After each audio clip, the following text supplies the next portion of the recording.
Bonjour et bienvenue sur ma chaîne Le Français Facilement.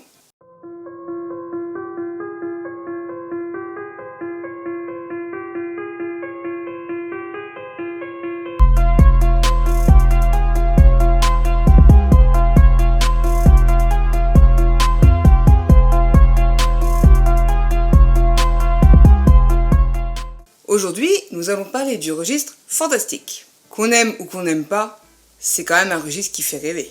Ou qui fait peur, selon. Donc déjà, qu'est-ce que le registre fantastique? Eh bien, vous prenez un univers normal, un quotidien, dans lequel va faire irruption un ou plusieurs éléments surnaturels, des phénomènes inexpliqués, parfois inquiétants. Nous sommes dans l'imaginaire, comme dans le récit d'inquiétude et de peur de la société à chaque époque. Le fantastique exploite le fait que le lecteur ou le spectateur est dans l'impossibilité de savoir si les faits sont réels ou surnaturels. Exemple, The Thing. Commençons par l'univers du fantastique. Surtout n'oubliez pas qu'il est toujours dans le réel, dans le quotidien, dans un monde familier. Alors, ça commence par la découverte de l'inexplicable. Le registre fantastique veut faire participer le lecteur ou le spectateur aux inquiétudes du personnage. Il exprime aussi l'effroi, le cadre inquiétant, l'incertitude, la peur face à l'irruption de l'inexplicable dans le quotidien. La peur progresse au fur et à mesure que les signes étranges se succèdent. Exemple. Je suis aveugle. Pas un bruit. Personne ne peut être aussi discret. Sauf celui qui s'est introduit dans cette chambre d'hôtel il y a 2 nuits. Ensuite, on a l'expression de l'inquiétude. La peur va aller crescendo. Les sentiments progressent en même temps que les termes qui évoquent la peur. On aura le réseau lexical de la panique et l'affolement du ou des personnages ou du narrateur, mais aussi le réseau lexical de la terreur et la perte du contrôle de soi. Les champs lexicaux du mystère, de la peur, de l'étrange, etc.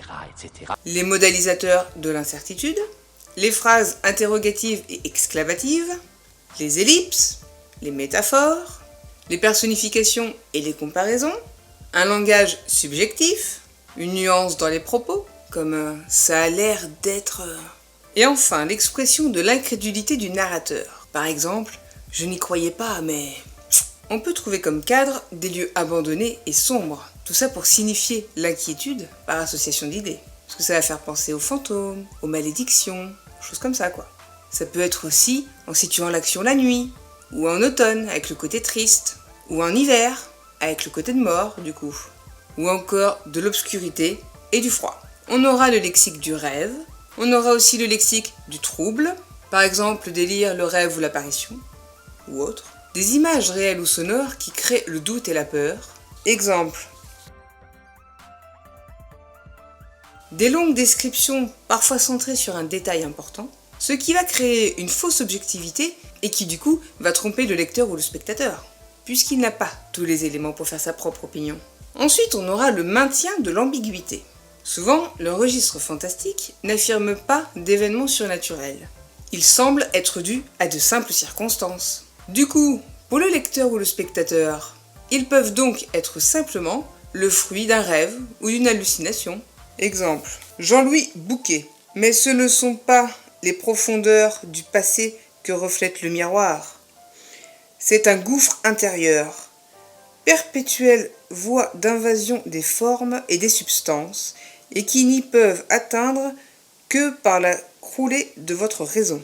Continuons avec l'expression du fantastique. Souvent, il est raconté à la première personne, pour permettre au lecteur ou spectateur de s'identifier beaucoup plus facilement, et de partager les doutes ou les inquiétudes du narrateur. Ensuite, le témoignage du narrateur. Du coup, comme je viens de le dire, c'est à la première personne du singulier. Comme si c'était un témoignage, et donc du coup le lecteur ou le spectateur va prendre connaissance des faits et va pouvoir s'identifier, et du coup il va être amené à s'interroger, à savoir si c'est un récit véridique, un témoignage, ou alors le simple délire d'une personne ou d'une personnalité. Les procédés du doute. Le narrateur va utiliser des adverbes, comme certainement, peut-être, mais aussi des locutions comme sans doute, des verbes de doute. Je croyais, il me semblait que, j'ai le sentiment que... Le conditionnel renforce aussi ce sentiment de doute. Du coup, personne ne sait si les impressions sont réelles ou imaginaires. Les images. Comment raconter quelque chose d'incroyable, d'inimaginable, d'inconcevable, d'extraordinaire, mais surtout d'inconnu? Eh bien c'est simple, en faisant des comparaisons et des métaphores. Exemple de Maupassant. Comme j'ai eu peur, puis voilà que tout à coup, je commençais à m'apercevoir dans une brume, comme à travers une nappe d'eau, et il me semblait que cette eau glissait de gauche à droite, lentement, rendant plus précise mon image de seconde en seconde. C'était comme la fin d'une éclipse. Continuons avec les connotations. Pour développer un thème, que ce soit la peur, la mort ou autre, on utilise les champs lexicaux correspondants. Mais on va ajouter des connotations appréciatives pour pouvoir suggérer l'impression négative de manière générale. Tout ça en jouant sur les mots, mais plus particulièrement sur le sens suggéré, et les figures de style comme l'antithèse. Exemple, Erckmann, Chatrian. Ces immenses clameurs de l'orage qui hurlent, sifflent et gémissent au moins comme si tous les êtres invisibles se cherchaient et s'appelaient dans les ténèbres, tandis que les vivants se cachent et se blottissent dans un coin pour éviter leur funeste rencontre. Là, on a donc la peur et la mort. Et pour finir, la rupture avec l'ordre du réel. Donc, l'irruption de l'insolite. La composition croissante et décroissante. Le registre fantastique se construit en 2 étapes. La première se développe avec une intensité croissante, jusqu'à l'événement surnaturel. Puis vient la deuxième, qui expose les répercussions, ou alors qui va proposer des explications rationnelles. Exemple, 6e sens. Le film développe l'histoire d'un jeune garçon, on comprend qu'il voit des morts, et à la fin, la répercussion, c'est que Bruce Willis est lui-même décédé. La composition en cascade. Et bien là, ce sont plusieurs interventions surnaturelles qui s'enchaînent et entraînent la folie ou la mort. Exemple, The Craft. Des jeunes filles veulent faire de la sorcellerie, elles parviennent à jeter plusieurs sorts, ils se succèdent et conduisent un jeune homme à la mort, ainsi que l'une d'elles à la peur, puis à la mort avant un dénouement moins sombre. La composition progressive. Le récit dispose plusieurs indices avant de se terminer sur le point culminant qu'est l'élément inexplicable, mais qui restera inexpliqué. L'explication. Il y a 2 solutions pour expliquer l'insolite. Tout d'abord, on va avoir l'explication rationnelle. Ça va être une illusion de sens, de perception, le produit de l'imagination, comme dans la fin du film où le héros va se réveiller tranquillement dans son lit. Et du coup, les lois et les règles du monde restent normales.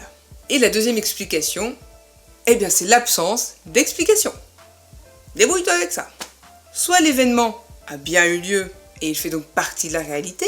Par exemple, dans Harry Potter, c'est surréaliste. Et en fin de compte, c'est juste normal car le monde des sorciers coexiste avec celui des moldus, que nous sommes. Et bien dans ce cas, la réalité est régie par des lois inconnues. Et nous sommes donc dans une explication de type irrationnel. Ou alors, il n'y a tout simplement aucune explication. Et le récit va se finir ainsi, vous laissant imaginer tout ce que vous voulez. Je vais conclure avec une petite note d'histoire. À la fin du XVIIIe siècle, le roman gothique anglais va ouvrir la voie au récit fantastique.